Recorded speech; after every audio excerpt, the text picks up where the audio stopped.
Hey everybody, welcome to the life of a board gamer. My name is Daniel.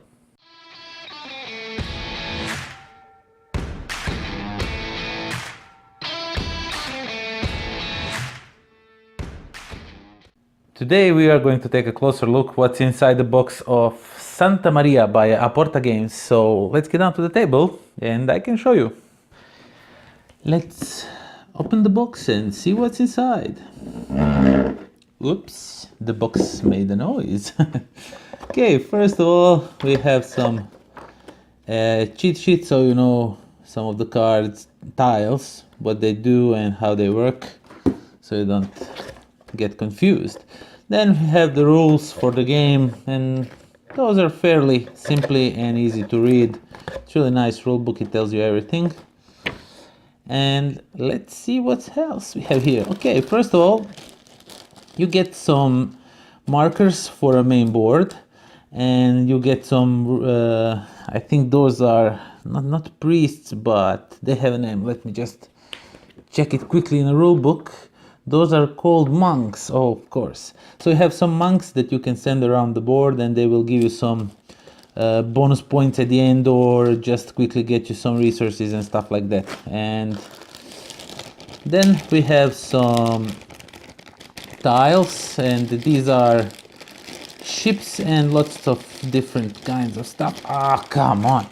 Okay, we have these yellow tiles that have ship on the other side, and these are used so you can ship different resources, and then because of that, when you ship it, you get some victory points or happy points that are victory points at the end of the game. The happier you are, the more chances you have for winning.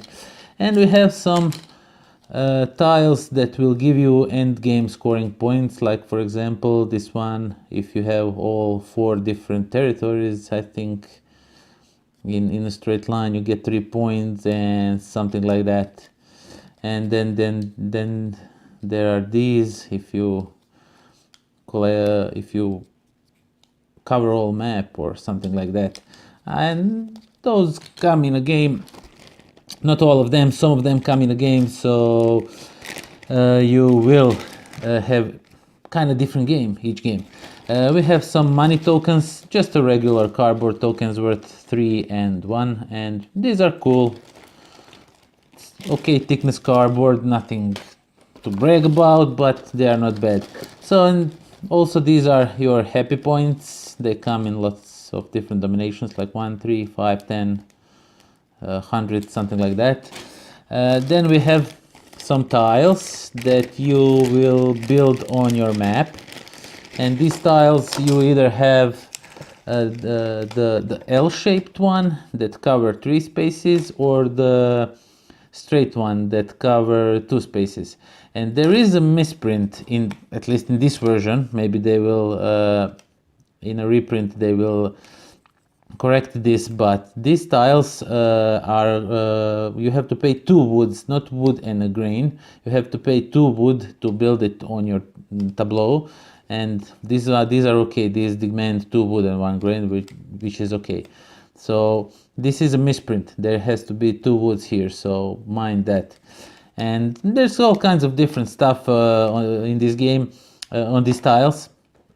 For example, you get monies or just worker for the end of the game. You can get some, I think this is flour or something like that, some conquistadors, gems or happiness, or lots of different stuff. And let's just pull this all out and let's talk about, oh my god, the components. There's lots of components in this game. Okay, then what you have, and that's the main thing of this game, are these dice and resources, and I keep them all in one bag. I did not sort this out yet. So there are white and blue dice. Blue dice are only for your use, no one can take it from you, and the white dice are common pool, and you will be using those throughout the game. And then there is wooden components for each of the resources that you can gather, which is really cool, really nice, that they're not just small white cube that says flower. It's actually shaped like flower, and they're made of wood, and the dice are that light wood. I wish they were a bit, I like heavy dice more than this one, but it's by no mean it's okay. The dice work, they do what they do, and that's that. Okay, then we have this player board, and over here is where the magic happens. For example, when you take the let's say you took the let's say number 6 die from the common pool, the white die, you will play it on this column, and you will activate everything that you find in this column.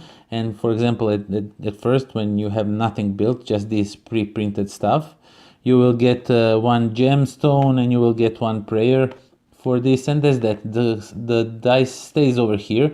So if you, for example, go with blue 6 die, you will only get this wood and nothing else, because this white die is blocking this space.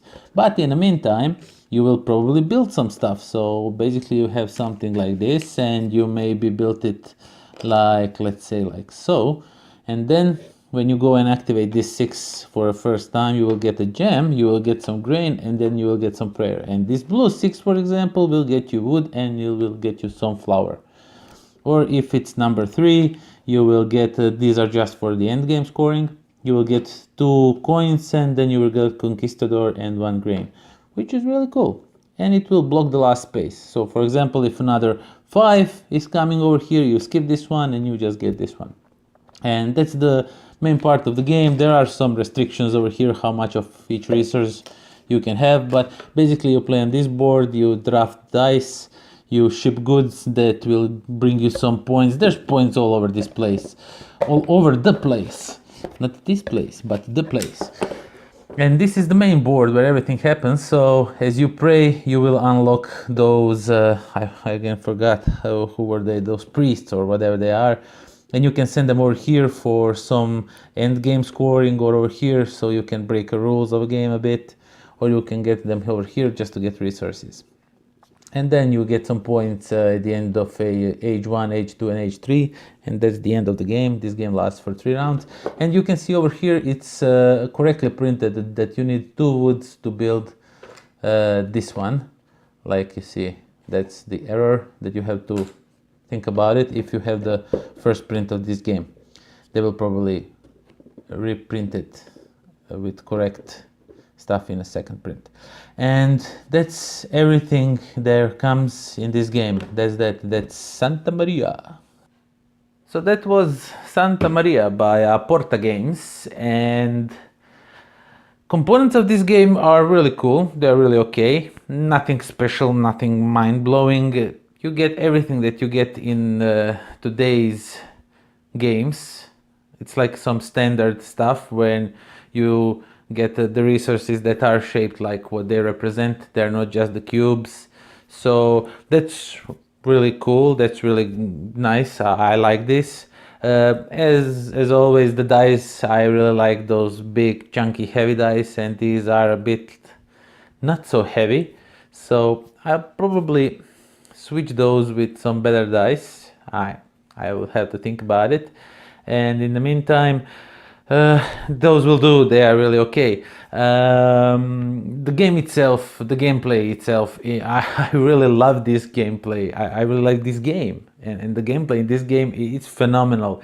I like dice. I like dice drafting mechanics. I like patchwork, and this has some patchwork in it. When you place these tiles and you buy them, and you activate all the rows and columns with those dice. It's really, there are points everywhere. There is lots of strategies in this game. There's this strategy that all of us went for. I think because it's the easiest one, and that's by shipping goods, selling goods that will in end of each turn give you some resources, and at the end of the game will give you some points. So it's really affordable strategy, but it's the easiest one. There's always, you can always push those monks and earn victory points that way, or send them over there to break some rules. There are lots of different ways to win this game, and but they are much harder. So some of you might think that it's broken, but it really is not. It's easier to be done in that way. So I think you should definitely check it out, because this game has really much to offer. I really like how it plays. It goes fast if you are not playing with the AP prone people, analysis paralysis AP, because if you play with people like that, they can get really stuck in crunching the numbers. Should I first take a 6 and activate? But then I lose this one and I can go over there, but maybe I should play my 4, that blue dice that no one can take you, but then someone can steal that 5 from me and I need it, but not now. It can go that way. But basically, if you are just relaxed player that plays for enjoyment of playing, I definitely recommend this one. It's a great game, and check it out. And if you want to explore my channel and see what other things are here, you can check some of my videos right over there. And if you don't want to miss on the giveaways and stuff I do around this channel, there is subscription right down there. And until next time, pozdrav!